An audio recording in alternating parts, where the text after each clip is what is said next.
खुदा भीति और इश्क़े मुस्तफा इल्म আমল শুদ্ধির প্রচেষ্টা শরীয়ত তরিকাতের চিন্তাধারা এসবের সমষ্টি মদনী মুযাকারা আলহামদুলিল্লাহ রাব্বিল আলামিন والصلاة والسلام على خاتم النبيين أما بعد وأعوذ بالله من الشيطان الرجيم بسم الله الرحمن الرحيم الصلاة والسلام عليك يا رسول الله وعلى آلك وأصحابك يا حبيب الله الصلاة والسلام عليك يا نبي الله وعلى آلك وأصحابك يا نور الله ফরমানে আখির নবী সাল্লাল্লাহু আলাইহি ওয়াসাল্লাম, যখন তোমরা রাসূলগণের প্রতি দুরূদে পাক পাঠ করো, আমার প্রতিও পড়ো। নিশ্চয় আমি সকল জাহানের প্রতিপালকের রাসূল। সাল্লু আলাল হাবিব সাল্লাল্লাহু আলা মুহাম্মদ। আমার একটি প্রশ্ন হলো, অধিকাংশ মসজিদ সমূহে বা ঘরে জুতো উল্টো অবস্থায় পড়ে থাকে, তখন লোকেরা সেগুলো ঠিক করে দেয়, আর তখন তাদের মধ্যে এই ধারণা কাজ করে যে জুতো উল্টো হলে সম্ভবত সেগুলো আল্লাহ তাআলার দিকে সেগুলোর তলা হয়ে যায়, তাই তারা সেগুলো ঠিক করে দেয়। এর বাস্তবতা কতটুকু এবং জুতা ঠিক করে দেওয়া কেমন? সবচেয়ে বিপজ্জনক সমস্যা তো হলো যদি আকাশের দিকে নাউজুবিল্লাহ কেউ এই ধারণা রাখে যে আল্লাহ পাকের ঘর আকাশের মধ্যে তিনি থাকেন, তাহলে তো এটা কুফর হবে। যদি কেউ ধারণা রাখে আল্লাহ পাক স্থানের মুখাপেক্ষী নন, তিনি স্থান থেকে পাক, না তার কোনো ঘর আছে না স্থান আছে, না তার জন্য কোনো দিক নির্দেশ করা যাবে যে উপরে আছেন নিচে আছেন লেফট রাইট, এগুলো কিছুই নয়। তো আল্লাহ পাক দিক থেকে সব কিছু থেকে যা আমাদের জন্য সেই সকল জিনিস থেকে পবিত্র। আর বাকি রইল জুতার নিচ আকাশের দিকে, অর্থাৎ আকাশের দিকে জুতার তলা, ঠিক আছে? এটা এমনিতে নাজাইজ নয়। জুতা যদি উল্টো থাকে, জুতা যদি উল্টো পরে থাকে, সেক্ষেত্রে বলা হয় তা শয়তানের আসন। লেখা আছে শয়তান সেটির উপর বসে আসন বানিয়ে। শয়তানের জায়গা জুতার তলা, নোংরাই নোংরা বুঝেও আসে। শয়তান নিজেও নোংরা, সে সেখানে বসে। দৌলতে বেজাওয়ালে লেখা আছে যদি রাতভর জুতা উল্টো পড়ে থাকে, শয়তান সেটার উপর আসন বানিয়ে বসে, এটা তার আসন। সুতরাং ব্যবহৃত জুতা উল্টো হয়ে গেলে সোজা করে দেওয়া উচিত। এটা ব্যবহৃত জুতার ব্যাপারে যা আমরা ব্যবহার করি। সল্লু আলাল হাবিব সাল্লাল্লাহু আলা মুহাম্মদ। আমির আহলে সুন্নাতের নিকট আমার প্রশ্ন হলো, কোনো ব্যক্তি নামাজে দাঁড়ালো কিন্তু তার মাথায় টুপি নেই, আমাদের কি তার মাথায় টুপি দিয়ে দেওয়া উচিত? না, যদি কেউ খালি মাথায় পড়ে তখন যদি টুপি রাখেন তাহলে টুপি থাকবে না, আপনি ওঠাবেন পুনরায় পড়ে যাবে। এমনও হয়ে থাকে, এতে তার মনোযোগও নষ্ট হয়ে যাবে। আর এমনিতেও টুপি তো নামাজের জন্য শর্তও নয়। যদি শর্ত থাকে তাহলে শুরু করার সময় যদি না থাকে তাহলে তো এখন টুপি রাখলেই শর্ত পূরণ হবে না, নামাজ শুরুই হয়েছে ভুলভাবে। এমন কিছুই নয়। খালি মাথায় নামাজ পড়া অলসতার কারণে যদি হয় তাহলে অনুচিত, মাকরুহে তানজিহি, অনুচিত, গুনাহগার হবে না। আর যদি নামাজে তার মন স্থির বেশি হয়, টুপি মাথায় না থাকলে খালি মাথায় বিনয় ও নম্রতা সৃষ্টি হয়, নামাজে মন বসে, তাহলে তার জন্য খালি মাথায় পড়াই উত্তম। আর যদি মাআযাল্লাহ কোনো মুসলমান তো এটা ভাবতে পারে না যে নামাজ এমন কোনো মর্যাদাপূর্ণ কাজ নয় যার জন্য এত বন্দোবস্ত করতে হবে, এর জন্য মাথাও ঢাকতে হবে, তাহলে তো কুফর হবে। কিন্তু কোনো মুসলমানের ব্যাপারে এই ধারণা করা যাবে না যে সে এমন। অর্থাৎ আমরা উন্মুক্ত মাথার নামাজিকে দেখে এটা ভাববো না যে আল্লাহ না করুন তার মতে নামাজের কোনো ভ্যালুই নেই, এমন হতে পারে না। সল্লু আলাল হাবিব সাল্লাল্লাহু আলা মুহাম্মদ। নামাজের সময় কেউ ঘুমিয়েছিল, যখন চোখ খুলল তখন নামাজ কাজা হওয়ার আরও 3 মিনিট সময় বাকি ছিল। এখন তার জন্য শরঈ বিধান কি? সে তৎক্ষণাৎ নামাজ পড়ে নিবে নাকি নামাজের জন্য 3 মিনিট অপেক্ষা করবে? দয়া করে এর উত্তরটি বলে দিন। এখন যদি তার অজু না থাকে এবং অজু করলে নামাজের সময় চলে যাবে, তাহলে তৎক্ষণাৎ তায়াম্মুম করে নামাজ পড়বে। এখন সম্পূর্ণ নামাজ, ওয়াজিব, সুন্নাত সব কিছু আদায় করে যদি পড়ে, তাহলেও সে নামাজ পড়তে পারবে না। প্রথমত হলো এই ক্ষেত্রে বিষয় হলো, যেমন ফজর ও জুমা ব্যতীত ঈদও এর মধ্যে অন্তর্ভুক্ত। ফজর, জুমা, ঈদ এই নামাজগুলোতে শর্ত হলো সালাম সময় শেষ হওয়ার পূর্বে ফিরানো। অন্যান্য নামাজে এটা নেই। এখন যদি উদাহরণস্বরূপ জোহরের নামাজের 3 মিনিট সময় ছিল, তখন তৎক্ষণাৎ অজু করতে পারে তাড়াতাড়ি। অজু করা তো সম্ভব। অজুর জায়গা যদি পরিপূর্ণ প্রস্তুত থাকে, অজু সম্পূর্ণ বন্দোবস্ত করা থাকলে দ্রুত করা সম্ভব। যদিও বা একবার করে দ্রুত করতে পারবে, তারপর অজু করতে সফল হয়ে যাবে এবং নামাজ পড়তে পারবে, এটা তো অবশ্যই সম্ভব। এখন যদি সম্ভব না হয় যে অজু করে নামাজ সময়ের মধ্যে শুরু করা, সময় একদম কম হয়ে গিয়েছে, তাহলে তায়াম্মুম করে নিবে। তায়াম্মুম করে নিন। তায়াম্মুম করতে বেশি সময় লাগে না। যদি করতে পারেন, তায়াম্মুম করে নেওয়ার পর যদি সে এখন আল্লাহু আকবার, প্রথম আল্লাহু আকবার যেটি তাকবীরে তাহলিমা বলা হয়, এটা সময়ের মধ্যে বলেছে আল্লাহু আকবার, তারপর সময় চলে গিয়েছে, তাহলে নামাজ হয়ে যাবে, ফরজ হয়ে যাবে। পূর্বের সুন্নত ইত্যাদি যা ছিল, যেমন জোহরের সুন্নতে কাবলিয়া ছিল পূর্বের ও পরের, এগুলো সব ছুটে গেল, কিন্তু ফরজ আদায় হয়ে যাবে। কাজা করার গুনাহ হবে না। পুনরায় উজু করে পুনরায় পড়তে হবে, এতে কাজা করার গুনাহ হবে না, যদি তার নিজের অলসতার কারণে না হয়। এত লেট নিজে জেনে বুঝে এত লেট করেননি। পুনরায় অজু করে পড়ার সময় কি নিয়ত করবে? ফরজ আদায়ের নিয়ত করবে? কাজার ফরজ পুনরায় পড়ছি, আমার ফরজ পুনরায় পড়ছি। সল্লু আলাল হাবিব সাল্লাল্লাহু আলা মুহাম্মদ। আমিরে আহলে সুন্নাতের নিকট আমার প্রশ্ন হলো, কথাবার্তার ধরন মার্জিত ও সুন্দর করতে কোন পদ্ধতি অবলম্বন করা উচিত এবং অহেতুক কথাবার্তা থেকে বাঁচাতে আমাদের জন্য করণীয় কী কাজ রয়েছে? বর্তমান সময়ে বন্ধুদের মাঝে বা অফিস ইত্যাদিতে বসলে মাঝে মধ্যে অনেক বেশি পরীক্ষার সম্মুখীন হতে হয়। আশেপাশে বসা ব্যক্তিরা এমন আলোচনা করেন যার কারণে অনেক সময় মুখ থেকে অহেতুক কথাবার্তা বের হয়ে যায়। আল্লাহু আকবার। যদি অহেতুক হয় তাহলে কিছু না কিছু ছাড় পাবেন। গুনাহপূর্ণ আলোচনা অনেক বেশি হয়ে থাকে বর্তমানে, আর সবাই এই ব্যাপারে অবগত থাকে না যে এখানে যে আলোচনা হচ্ছে তা গুনাহপূর্ণ। আমাদের বুঝে আসে না, ইলিম নেই, তাই না? তাছাড়া ঘুরিয়ে ফিরিয়ে মিথ্যা বলা হয়, কখনো গীবত করা হয়, কখনো কাউকে নিয়ে উপহাস করা হয়, কখনো অপবাদ লাগানো হয়, কারো নামে বদনাম দেওয়া হয়, বোঝা যায় না। অনর্থক কথাবার্তা বাক্যটি যদি কেউ শুনে থাকে, তাহলে সে মনে করে অনর্থক কথাবার্তা হচ্ছে, অনর্থক হচ্ছে না, গুনাহপূর্ণ হচ্ছে। অনর্থক কথাবার্তা ফি নাফসিহি জায়েজ, অর্থাৎ গুনাহ নয়, কিন্তু কিয়ামতের দিন এর হিসাব হবে। আর এটা কোনো সহজ কাজ নয় যে কেউ হিসাব দিয়ে দিবে। গুনাহপূর্ণ আলোচনা যদি প্রকৃতপক্ষে 100% গুনাহ প্রমাণিত হয়, তাহলে তো এটা শাস্তিযোগ্য, এটার হিসাব নেই। হিসাব শুধুমাত্র হালালের ক্ষেত্রে, হারামের ক্ষেত্রে শাস্তি।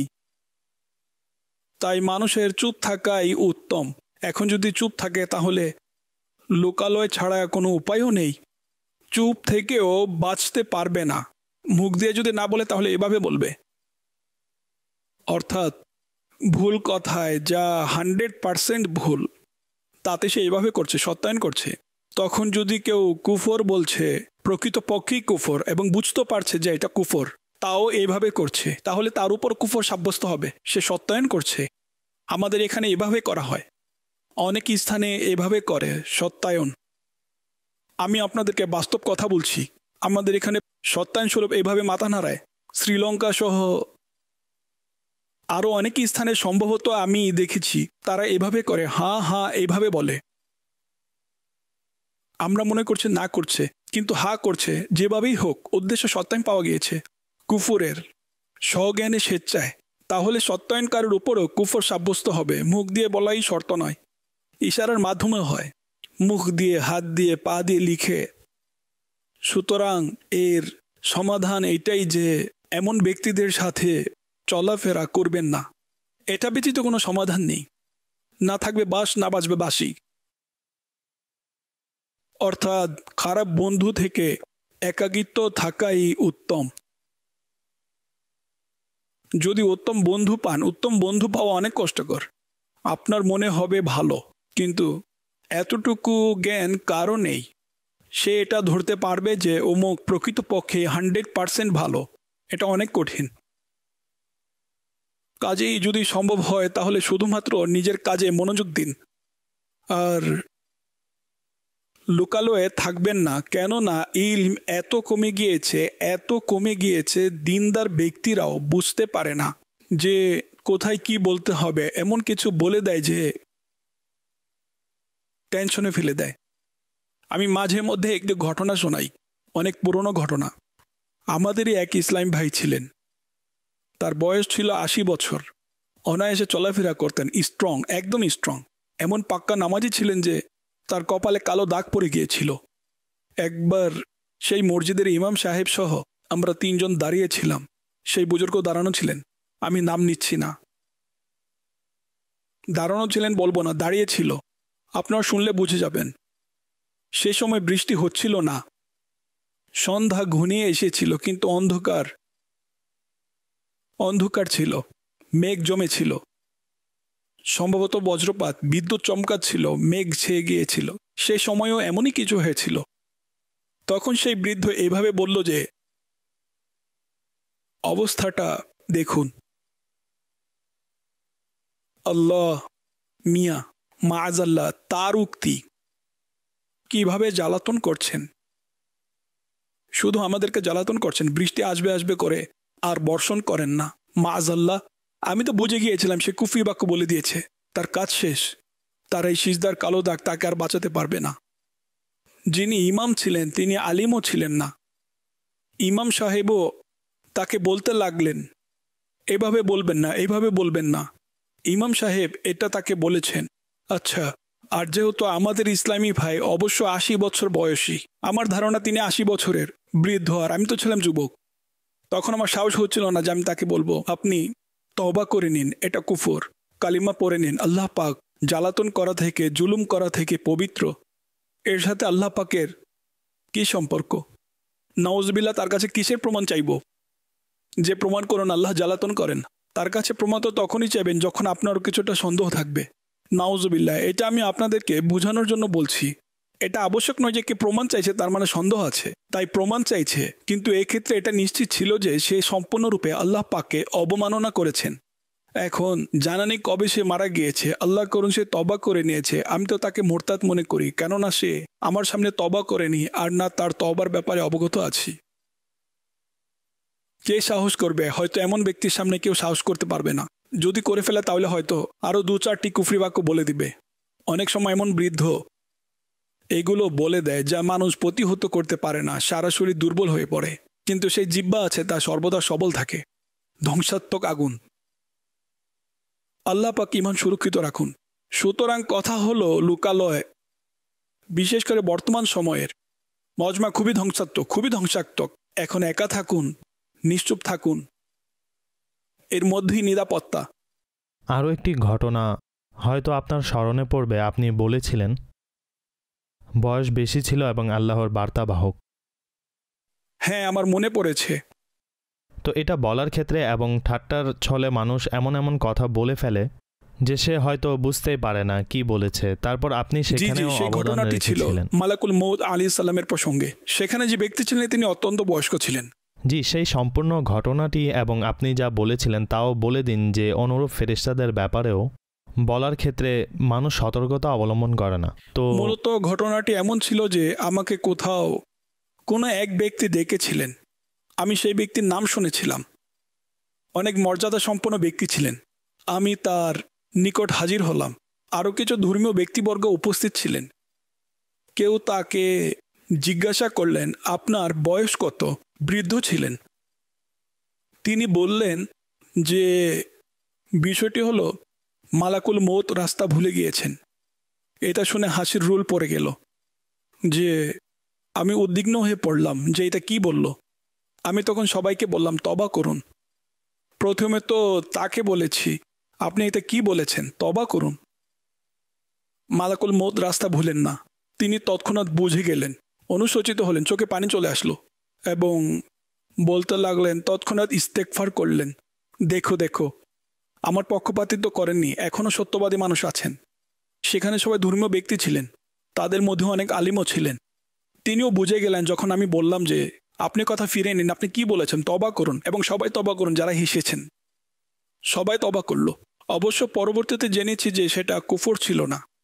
হ্যাঁ, সেটা কুফর ছিল না, কিন্তু অপরাধ তো অনেক বড় ভাই। মাআজাল্লাহ মালাকুল মৌত আলাইহিস সালাম এ সম্পর্কে এটা বলা যে রাস্তা ভুলে গিয়েছেন। এমনও হয়, মানুষ কি করবে, কোথায় যাবে? মদিনায়। এটা তো ঠিক আছে যে বলেছে তাকে আপনি বুঝিয়েছেন, কিন্তু যারা হেসেছে তাদের ব্যাপারে আপনি বললেন যে আপনারাও তওবা করুন। তাহলে কি যারা হেসেছে তারাও কি এর সমান? যদি বুঝে হেসে থাকে, এখানে হাসি আসবেই কেন? অপ্রত্যাশিত এমন কিছু একটা হয়েছে যার ফলে সবার হাসি বের হয়েছে, যদিও বা হাসি তামাশার পরিবেশ ছিল না, সিরিয়াস স্বাভাবিক নর্মাল স্বাভাবিক পরিবেশ ছিল। এখন সেই ব্যক্তি হয়তো জীবিত নেই, অর্থাৎ তার সম্পর্ক অনেক উৎকৃষ্ট ছিল বুজুর্গদের থেকে রাহমাতুল্লাহ আলাইহি। আমার ধারণা অনুযায়ী অনেক পূর্বে ইন্তেকাল করেছেন, একদম দুর্বল ছিলেন। সম্ভবত হতে পারে তার বয়স ৮০-৯০ বছর বয়স তো হবেই, একদম দুর্বল ছিলেন। আল্লাহ পাক ঈমান সুরক্ষিত রাখুন এবং আমাদের জিহ্বার উপর নিয়ন্ত্রণ দান করুন। কিছুই বলা যায় না কখন কার মুখ থেকে কি বের হয়ে যায়। হুজুর, আপনি এটা তো তার ব্যাপারে বলছেন যার মুখ থেকে বের হয়েছে। এখন যেহেতু আমাদের সাথে কথা বলছেন, আমাদের সকলকে এটা বলছেন, তো আমরা যারা হাজারো লাখো শ্রবণকারী আছি, আমরা যদি কারো মুখে এমন কথা শুনি যার ব্যাপারে আমাদের মনে হয় যে এটা কি, তখন আমরা কি করব? আমরা কি সরাসরি বলে দিব, হুকুম লাগিয়ে দিব? আমরা আমাদের মতো সাধারণ ব্যক্তি যারা আছে, এমন পরিস্থিতিতে আমাদের কি ভূমিকা পালন করা উচিত যদি এমন মনে হয়? যদি এতটুকু জ্ঞান থাকে, যেমন আলিম যদিও বা যুবক বা তিনি একজন বৃদ্ধ এবং সেও বৃদ্ধ, আর তার ধারণা অনুযায়ী এই ব্যাপারে প্রকৃতপক্ষে শরীর নিষেধাজ্ঞা আছে, তিনি মনে করেন যে এখানে যদি বলি তাহলে ফিতনা হবে না এবং আমার কথা গ্রহণযোগ্য হবে, আমার কথা মেনে নিবে, তাহলে সে আলিম তাকে বুঝাবে। আর যদি সাধারণ ব্যক্তি হয় যে নিজে পুরো বিষয়টি বুঝতে পারছে না এবং এই আশঙ্কাও আছে যদি বলি তাহলে সমস্যা হয়ে যাবে, অন্তর থেকে মন্দ ভাববে, তাছাড়া কি করতে পারবে? কিন্তু ইলম ছাড়া বা শুধু কুমন্ত্রণার বশীভূত হয়ে বোঝাতে লাগলেন এবং হুকুম লাগিয়ে দিলেন, তাহলে তো আপনি ফেঁসে যাবেন, বিপদ হতে পারে, ফাসাদ সৃষ্টি হতে পারে। সাল্লু আলাল হাবিব সাল্লাল্লাহু আলা মুহাম্মদ। তার মানে আপনার উদ্দেশ্য হলো নেকির দাওয়াত দেওয়া এবং মন্দ থেকে বাধা দেওয়ার কিছু নিয়ম আছে যেগুলোর ব্যাপারে আমাদের জ্ঞান থাকাটা আবশ্যক। জি হ্যাঁ, স্পষ্ট যে জ্ঞান থাকা আবশ্যক। জ্ঞান ছাড়া তো মানুষ কিছুই করতে পারবে না, সত্য মিথ্যা বয়ান করবে। কাজে গায়রে আলিম যে আলিম নয় তার জন্য তো ওয়াজ করা হারাম। আমরা তো নির্দিষ্ট নিয়ম করেছি যে আমাদের যে কিতাবগুলো আছে সেইগুলো থেকে দেখে বয়ান করবে। এটা ভিন্ন বিষয় যে কে আমল করে কে আমল করে না। আমাদের এই নিয়ম তো করাই আছে, হয়তো সবাই অবগত আছেন, কিতাবের মধ্যে লিখে দিয়েছি, মৌখিক বুঝিয়েছি। আমি আজ পুনরায় বলছি, যারা আলিম নন তারা যদি বয়ান করতে চান তাহলে দেখে বয়ান করুন, বা যদি আলিমও এমন যে তার স্মৃতিশক্তির কোনো ঠিকানা নেই, পুরোপুরি স্মরণে থাকে না, আর তারও ভুল প্রমাণিত হচ্ছে, প্রায় হচ্ছে, হাদিস বলছে কিন্তু সেটা হাদিস নয়, বা বাক্য এত পরিবর্তন করে ফেলে যে অর্থের উদ্দেশ্যকে বোঝার সক্ষমতা থাকে না, তাদেরকেও এইটাই বলা হবে যে আপনি দেখুন, আলিমগণ যা লিখেছেন তা দেখে পড়ুন। এখন এটা ভিন্ন বিষয় যে কারো বলার সাহস নেই, লুকে উঠে চলে যাবে, আর কি, বুঝে না আসলে কি করবে?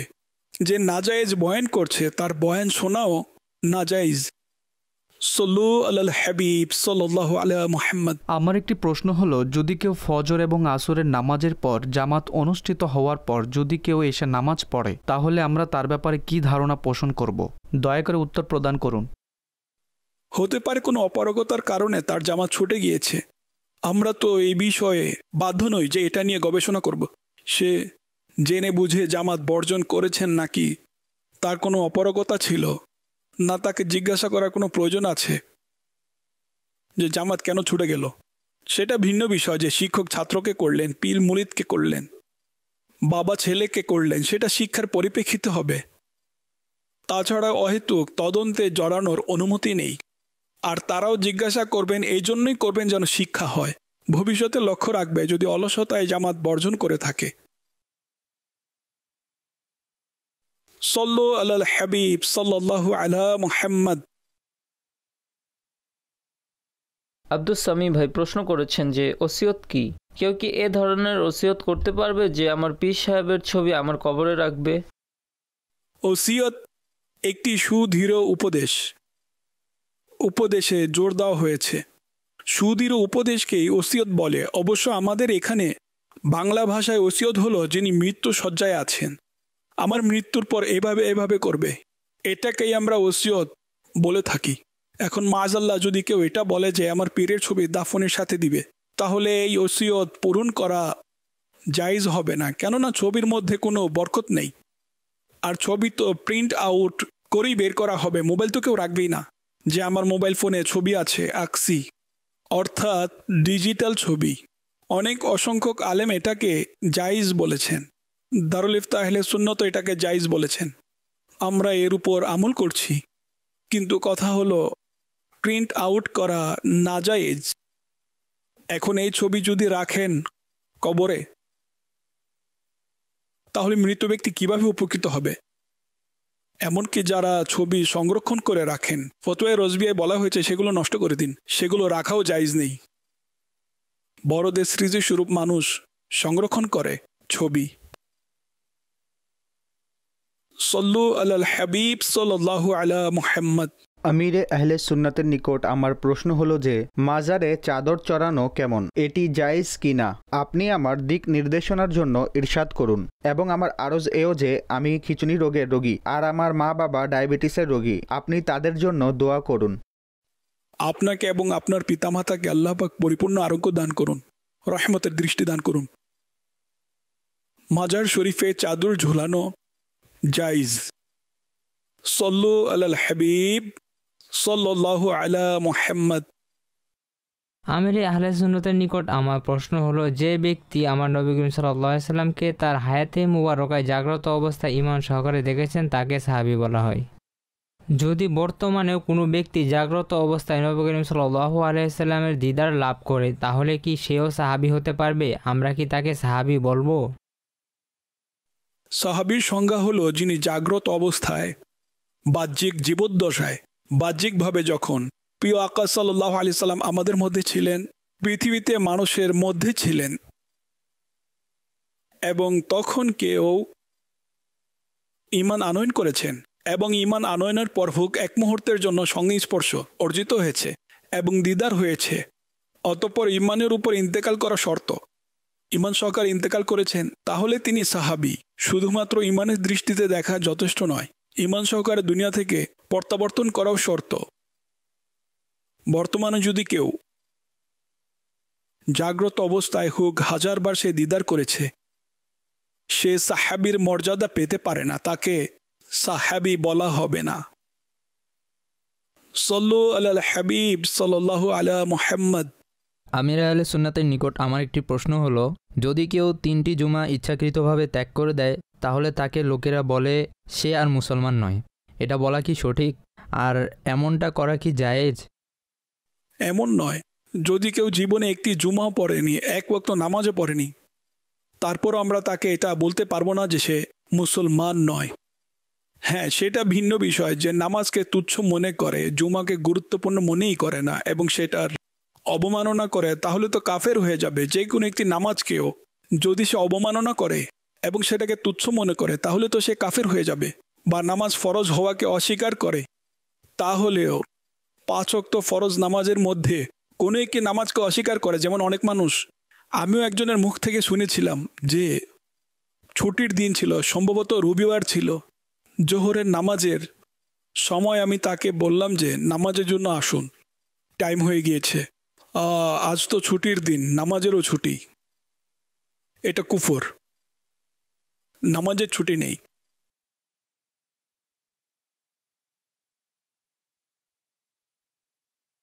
সল্লু আলাল হাবিব সাল্লাল্লাহু আলা মুহাম্মদ। হাদিসে পাকে রয়েছে যে অলসতার কারণে 3 জুমা বর্জন করবে আল্লাহ পাক তার অন্তরে মোহর মেরে দিবেন। আরও একটি হাদিস, যে 3 জুমা অপারগতা ব্যতীত অপারগতা ছাড়া ছেড়ে দিবে সে মুনাফিক। আরও একটি রেওয়ায়াত, সে আল্লাহর সাথে সম্পর্কহীন, অর্থাৎ আল্লাহর সাথে তার কোনো সম্পর্ক নেই। আরও একটি হাদিস হলো তাকে মুনাফিকদের তালিকায় লিখে দেওয়া হয়। আরও একটি রেওয়ায়াত, তাকে মুনাফিক লিখে দেওয়া হয়। ওই কিতাবে যা না মিটে যাবে না বদল হবে, অর্থাৎ যা মুছে যাবে না আর পরিবর্তন হবে না। আরও একটি রেওয়ায়াত হলো যে ধারাবাহিকভাবে 3 জুমা ত্যাগ করবে সেই জন্য ইসলামকে পিঠ পিছে তুচ্ছ করল। এগুলো বর্ণিত আছে, কিন্তু কথা হলো এটা উদ্দেশ্য নয় যে সে ইসলাম থেকে একেবারে বের হয়ে গিয়েছে, কাফের হয়ে গিয়েছে, মোরতাদ হয়ে গিয়েছে, এমন নয়। সল্লু আলাল হাবিব সাল্লাল্লাহু আলা মুহাম্মদ। আমির আহলে সুন্নতের নিকট আমার একটি প্রশ্ন হলো, আমরা শুনেছি যে সৈয়দদের উপর আগুন প্রভাব বিস্তার করে না, এ কথা কি সঠিক? সঠিক নয়, এমন কিছুই নয়। কে সামনে এগিয়ে আগুনে হাত দিবে এমন কোনো পরীক্ষা রাখাই হয়নি সৈয়দ প্রমাণ করার জন্য। যদি সৈয়দ ব্যতীত কেউ কোনো মাধ্যমে আগুনে হাত দিয়ে দেয়, কোনো কেমিক্যাল লাগিয়ে বা কোনো ক্রমে না জ্বলে, তাহলে কি তাকে সৈয়দ বলে দিবেন যে সে সৈয়দ বংশীয়?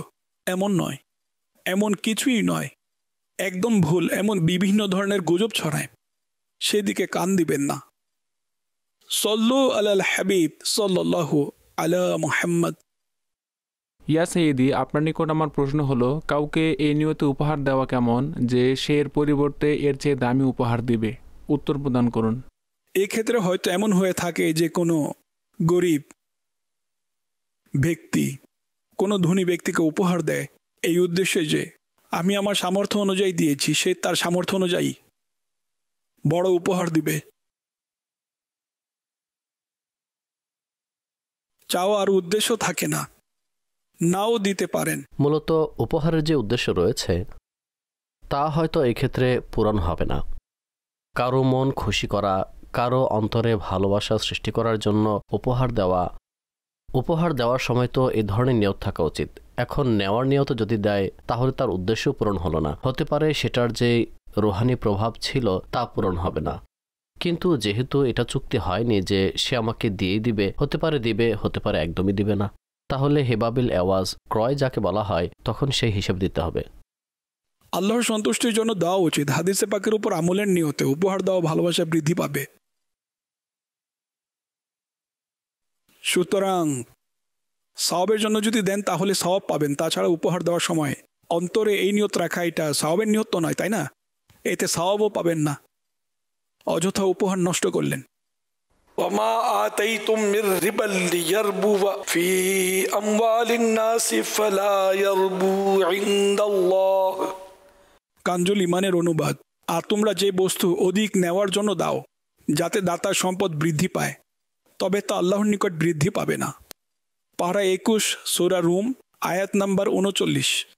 এই আয়াতে মোবারকার তাফসিরে সদরুল আফাজিল মুফতি নাঈমউদ্দিন মুরাদাবাদী রাহমাতুল্লাহ আলাইহি বলেন, লোকদের অভ্যাস ছিল যে তারা বন্ধু স্বজন এবং প্রতিবেশীদের অর্থাৎ পরিচিতদের বা অন্য কোনো ব্যক্তিকে এই নিয়তে হাদিয়া অর্থাৎ উপহার গিফট দিত যেন সে এর চেয়ে অধিক দেয়। এটা জায়েজ তো অবশ্য, কিন্তু এর কোনো সওয়াব পাবেন না এবং এর মধ্যে বরকত হবে না, কেননা এই আমল শুধুমাত্র লিল্লাহি তাআলা অর্থাৎ আল্লাহর সন্তুষ্টির জন্য করা হয়নি। সল্লু আলাল হাবিব সাল্লাল্লাহু আলা মুহাম্মদ। প্রিয় আমির আহলে সুন্নাত, আমি মোহাম্মদ রায়হান আত্তারি শ্রীলঙ্কা থেকে। আপনার নিকট আমার একটি প্রশ্ন হলো, নিগরান এবং জিম্মাদার কেমন হওয়া উচিত? সাংগঠনিক যেই রুলস রয়েছে, যদি দাওয়াত ইসলামীর নিগরান দায়িত্বশীলদের উদ্দেশ্যে প্রশ্ন করে থাকেন তাহলে দাওয়াত ইসলামীর নিয়ম ফলো করা, যাকে মাদানী ফুল বলা হয়। এখন নিগরান এবং দায়িত্বশীলদের অনেক ক্যাটাগরি রয়েছে, যার জন্য যেই যে মাদানী ফুল দাওয়াত ইসলামীর মার্কাজি মজলিসে সুরার পক্ষ থেকে দেওয়া হয়েছে, সে অনুযায়ী আমল করবে, নিজের চরিত্র ঠিক রাখবে, আমল আচরণ সবার এমন হওয়া উচিত যেন কেউ তার কারণে দাওয়াত ইসলামীর উপর আঙ্গুল না ওঠায়, এমনকি তার উপরে যেন না ওঠায়। যদি তার নিজেরই ক্যারেক্টার ভালো না হয়ে থাকে, স্পষ্ট যে সে দিনের খিদমত সঠিকভাবে করতে পারবে না, মানুষ তার ব্যাপারে কুধারণা করবে, মন্দ কথা বলবে। সল্লু আলাল হাবিব সাল্লাল্লাহু আলা মুহাম্মদ। আমি লাহোর থেকে বলছি। আমার পরিচিত একজন বুজুর্গ আছেন, তিনি একজন সৈয়দ বংশীয়। আমি একবার তার কাছে গিয়েছিলাম, বললাম, হুজুর দোয়া করে দিন যেন আল্লাহ তাআলা আমার অবস্থা পরিবর্তন করে দেন। আমার কোমরের সমস্যা আমার পিছু ছাড়ছে না। অতপর আমি বললাম, আপনি দোয়া করে দিন যেন আল্লাহ তাআলা এমন কোনো মোজেজা দেখিয়ে দেন যার ফলে আমার কোমরের সমস্যার সমাধান হয়ে যায়। এটা শুনে তিনি বললেন, বৎস, মোজেজার যে কথাটি বলেছ সেটা নবীদের বিশেষত্ব। আল্লাহ তাআলা নবীদের দ্বারা মোজেজা প্রকাশ করে থাকেন, এমন কথা বলা উচিত নয়। মাশাআল্লাহ, যিনি আপনাকে বলেছেন তিনি অবশ্যই জ্ঞানী ব্যক্তি। মুজিজা শুধুমাত্র নবী থেকে প্রকাশিত হয়, তাও নবুয়ত ঘোষণার পর। প্রকৃতপক্ষে অন্য কারো ক্ষেত্রে মুজিজা শব্দটি ব্যবহার করা যাবে না। এখন যেহেতু করে ফেলেছেন, কি হুকুম আরোপ হবে? আমাদের এখানে মুজিজার ভিন্ন একটি অর্থ নেওয়া হয়, তা হলো যা হওয়ার নয়, অর্থাৎ এমন জিনিস যা কখনো আশ্চর্য করে দিবে। জি, মুজিজা স্বরূপ বেঁচে গেল। জি হ্যাঁ, এই বাক্যটি প্রায় সময় বলা হয়। আচ্ছা, নবুয়ত ঘোষণার পূর্বেও কি আম্বিয়া ইকরাম হতে এমন কোনো কিছু প্রকাশ হয়? জি হ্যাঁ, তাকে ইরহাজ বলা হয়। নবুয়ত ঘোষণার পূর্বে, অর্থাৎ নবুয়ত প্রকাশিত হওয়ার পূর্বে এই ধরনের কিছু ঘটলে সেটাকে ইরহাজ বলা হয়। সল্লু আলাল হাবিব সাল্লাল্লাহু আলা মুহাম্মদ। আমির আহলে সুন্নাত, এটা বলে দিন যে মুজিজা স্বরূপ তো বলা যাবে না, কিন্তু এভাবে কি বলা যাবে কারামতের মাধ্যমে বা কারো দুয়ায় তার এই সমস্যার সমাধান হয়ে গিয়েছে, এভাবে কি বলা যাবে? অলৌকিক ক্ষমতা বলে এর কাছাকাছি শব্দ। অলৌকিক ক্ষমতা বলে বেঁচে গিয়েছে, মুজিজা স্বরূপ বেঁচে গিয়েছে, এটা নাজাইজ তো নয়। সমাজে, আমাদের সমাজে উর্দু ভাষায় এভাবে বলে। মূলত মুজিজার পারিভাষিক একটি অর্থ হলো, নবী যখন নবুয়তের দাবি করেন তখন তার নবুয়তের দাবির সত্যায়ন স্বরূপ এমন কাজ করেন যা সাধারণত হয় না। এটাকে পারিভাষিক একটি অর্থে মুজিজা বলা হয়। তাছাড়া মুজিজার যে শাব্দিক এবং অভিধানের মধ্যে যে অর্থ রয়েছে তা হলো অক্ষমকারী, অর্থাৎ এমন যে মস্তিষ্ক সেটা থেকে অক্ষম হয়ে যাবে, সাধারণত মানুষের দ্বারা তা সম্ভব না। এভাবে এই অর্থে আমাদের এখানে ব্যবহৃত হয়। আমরা এর উপর ভিত্তি করে এটা বলতে পারবো না যে সে ভুল করেছে। উত্তম এটা যে এর পরিবর্তে অন্য কোনো শব্দ ব্যবহার করা। কারামতের মাধ্যমে যদি বলেন তাহলে নতুন সমস্যা দেখা দিবে। কারামত অলি থেকে প্রকাশিত হয়। কেননা সাধারণ মমিন হতে বা সাধারণ মুসলমান হতে যারা বিলায়তের মর্যাদায় নন, তাদের দ্বারা কি এটা হতে পারে? জি হ্যাঁ, যা বিস্মিত করে ফেলে এমন কিছু, সেটাকে মাউনাত বলা হয়। কিন্তু সাধারণ মানুষ এটাকে কারামতি বলে থাকে। বাবাজি কিছু করে ফেললেই কারামত। আচ্ছা, অমুসলিম বা ফাসিক ও ফাজির, যেমন দাড়ি মুন্ডানো বা বেনামাজি বা মহিলাদের বৈঠকে বসে মহিলাদের দিয়ে হাত চুম্বন করা, এই ধরনের যারা আছে তাদের থেকেও এই ধরনের জিনিস প্রকাশ হতে পারে, যা স্বভাবত অসম্ভব, অর্থাৎ সাধারণত হয় না। আশ্চর্যজনক বিষয়, সেটা তাদের দ্বারাও হয়ে থাকে। এটাকে ইস্তিদরাজ বলে। অলিদের দ্বারা হলে কারামত, মুমিনের দ্বারা হলে মাওনাত, এবং নবীদের দ্বারা হলে নবুয়ত ঘোষণার পর হলে মুজিজা, পূর্বে হলে ইরহাস। আর তাদের দ্বারা, অমুসলিম দ্বারা বা ফাসিক ও ফাজির ব্যক্তি দ্বারা যদি প্রকাশ হয়, হোক মুসলমান কিন্তু ফাসিক ও ফাজির, তাহলে সেটাকে বলে ইস্তিদরাজ। মুসাইলমা কাজ্জাব যে ছিল, সে নবুয়তের দাবি করেছিল, সে মিথ্যুক কাফির ছিল। তো প্রকাশ্য যে নবুয়তের দাবি করেছে, প্রিয় নবী আলাইহিস সালামের পর কোনো নবী তো আসবে না, তাই না? এটা ফাইনাল, কোনো নবী আসবে না। সে নবুয়তের দাবি করেছিল নিজের মুজিজা দেখানোর জন্য। সে এক চক্ষু বিশিষ্ট অন্ধ ব্যক্তির চোখে নিজের হাত রাখলো, বলল আমি উভয় চোখ একরকম করে দেব। দ্বিতীয় চোখও চলে গেল, অন্ধ হয়ে গেল। অর্থাৎ এটাকে ইহানাত বলা হয়। আল্লাহ তাআলা তাকে অপদস্থ করেছেন। তার আরো একবার সে কুলি করলো, বলল পানি মিষ্টি হয়ে যাবে। পানিতে যখন কুলি করলো তখন পানি লবণাক্ত হয়ে গেল, বিষাদ হয়ে গেল। এইভাবে আল্লাহ পাক তাকে অপদস্থ করেছেন। ইহানাত। সল্লু আলাল হাবিব সাল্লাল্লাহু আলা মুহাম্মদ। আমার একটি প্রশ্ন হলো, অসন্তুষ্টি দূর করার উপায় কি? অসন্তুষ্টি কেন অসন্তুষ্ট হয়েছে, প্রথমে সেটার কারণ চিহ্নিত করা উচিত।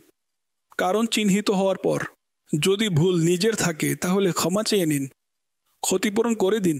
অর্থাৎ যদি তার কোনো ক্ষতি করে থাকেন এবং এমন ক্ষতি যেমন আর্থিক ক্ষতি, তাহলে পেমেন্ট করে দিন যেভাবেই হোক বিনয়ের সাথে। যদি কারো অসন্তুষ্টতা দূর করার চেষ্টা করেন তাহলে আল্লাহ চাইলে পরিবর্তন আসবে, কল্যাণ হবে। সল্লু আলাল হাবিব সাল্লাল্লাহু আলা মুহাম্মদ। ফাইজুল হাসান আত্তারি।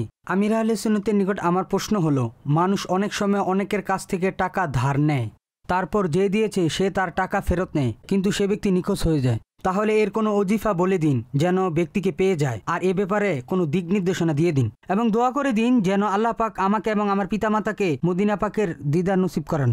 আল্লাহ পাক আপনাকে এবং আপনার পিতামাতাকে বিনা হিসেবে ক্ষমা করুন।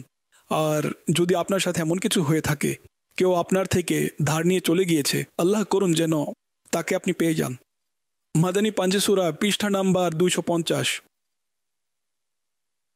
ইয়া সামিউ 100 বার, 100 টাইম। যে দৈনিক পাঠ করবে এবং পাঠ করার সময় কোনো কথাবার্তা বলবে না, পাঠ করে দোয়া করবে, ইনশাআল্লাহুল করিম যা চাইবে তাই পাবে। আপনার ধারের যে টাকা রয়েছে তা ফিরে পাওয়ার জন্য দোয়া করুন যেন আপনার হক আপনি পেয়ে যান। সল্লু আলাল হাবিব সাল্লাল্লাহু আলা মুহাম্মদ। প্রিয় আমির আহলে সুন্নত, আমার নাম আসিফ আত্তারি, আমি সারগোদা থেকে বলছি। আপনার নিকট আমার একটি প্রশ্ন হলো, কিছু মানুষ ঈদ উপলক্ষে গান বাজনা বাজায়। তাদের যদি বলা হয় গান বাজাবেন না, তাহলে তারা বলে যে এটা আনন্দের মুহূর্ত, আনন্দ উদযাপন করছি। তাদের এভাবে বলার হুকুম কি হবে? দিন রাত লোকেরা গান শুনতে থাকে, মোবাইলে মিউজিক বাজতে থাকে। যেমন আজকাল মিউজিক রিংটোন লাগানো হয়, অনেক মোবাইলে থাকে। এটা তৎক্ষণাৎ পরিবর্তন করতে হবে, এটা গুনাহের কাজ, তওবাও করতে হবে। এখন কথা হলো, ঈদের দিন হয়তো গান বাজনা আরও অনেক আনুষ্ঠানিকভাবে বাজানো হয়, গুনাহ করে। আনন্দের মুহূর্তে আল্লাহ পাকে কৃতজ্ঞতা জ্ঞাপন করা উচিত, তিনি আমাদেরকে আনন্দ দান করেছেন। ঈদ হলো এক প্রকার ইয়াউমে তাশাক্কুর, আল্লাহ পাকের অনুগ্রহের কৃতজ্ঞতা জ্ঞাপন করার দিন। সেদিন আল্লাহর ইবাদত বাড়িয়ে দিন, আল্লাহর রাস্তায় সদকা অধিক করুন, বেশি করে সদকা করুন। এমন নয় যে গুনাহের মধ্যে আরও অগ্রগামী হয়ে যাবেন। যে প্রথমত হলো গান শোনা বা বাজানো, এটা গুনাহের কাজ। তার উপর এই সময় এমন আনন্দ করা মূর্খতা। মূর্খতা এটাকেই বলা হয়। যেমন চোরের মায়ের বড় গলা, এটা অধিক ভয়ঙ্কর, এতে ইমান ঝুঁকিপূর্ণ হয়ে পড়ে। এটা গুনাহ এবং গুনাহ, এটা থেকে তওবা করা আবশ্যক। যে এটা বলেছে সেটা থেকেও তওবা করবে। আল্লাহ তৌফিক দিন। এই ধরনের লোকেরা অনেক নির্বোধ, তাদেরকে বোঝানো সহজ নয়। আল্লাহ পাক হেদায়েত দানকারী। সল্লু আলাল হাবিব সাল্লাল্লাহু আলা মুহাম্মদ।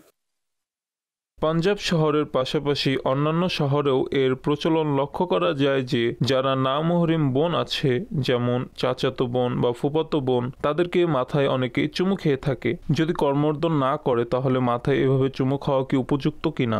শুধু হাত রাখা। এমন যদি কেউ থাকে তাহলে তার মাথায় এভাবে হাত বুলিয়ে দেয়, হাত বুলানো হয়, বেঁচে থাকো মা, তুমি কেমন আছো, আর বোন কেমন আছো, আর বৎস তুমি যারা কেমন বয়সে আছো? বড় তারা ছোটদের সাথে এভাবে করে থাকেন।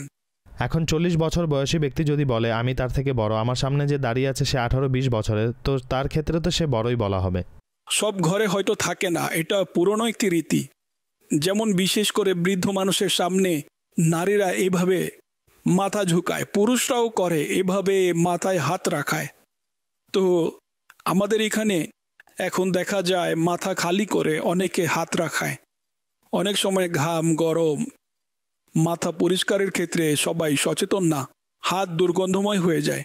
আমার এর যথেষ্ট অভিজ্ঞতা আছে, এইভাবে মাথা খালি করে হাত রাখায় ভালো।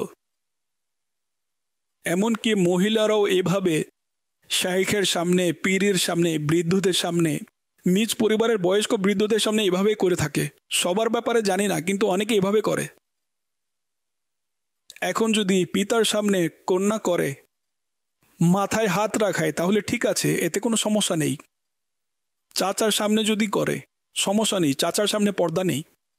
এমন কোনো মাহারাম যে যদি বয়সে বড় তার সামনে করে তাহলে এতে স্পষ্ট যে সমস্যা নেই। হ্যাঁ, আল্লাহ না করুন মন্দ অসৎ কামনা মস্তিষ্কে তৈরি হয়, তাহলে স্পষ্ট যে আপন কন্যাকেও স্পর্শ করার অনুমতি নেই। এখানে কারণ পাওয়া গিয়েছে, নিষেধাজ্ঞার কারণ পাওয়া গিয়েছে। বাকি রইল না মাহরাম। না মাহরাম তো স্পষ্ট বিষয় যে একে অপরের জন্য আগুন, দেখাতে নিষেধাজ্ঞা আছে, সেখানে স্পর্শ করাতে তো এর চেয়ে বড় সমস্যার সৃষ্টি হবে। হ্যাঁ, এইভাবে মাথায় হাত বুলাবেন না। সল্লু আলাল হাবিব সাল্লাল্লাহু আলা মুহাম্মদ। খুদা ভীতি আর ইশকে মুস্তাফা, ইলম ও আমল শুদ্ধির প্রচেষ্টা, শরিয়ত তরিকাতের চিন্তাধারা, এসবের সমষ্টি মদনী মুজাকরা।